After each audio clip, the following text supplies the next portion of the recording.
ferramenta que permite fazer o desligamento de empregado doméstico e social.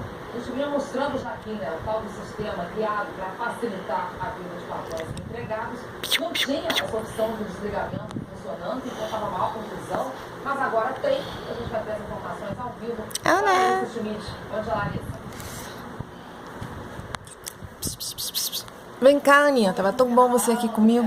Como você falou e como o Bom Dia Brasil mostrou no fim de fevereiro, apesar do sistema social ter sido criado para facilitar a vida de empregados e empregadores, ele não estava funcionando direito quando o caso era pedir o desligamento desse funcionário.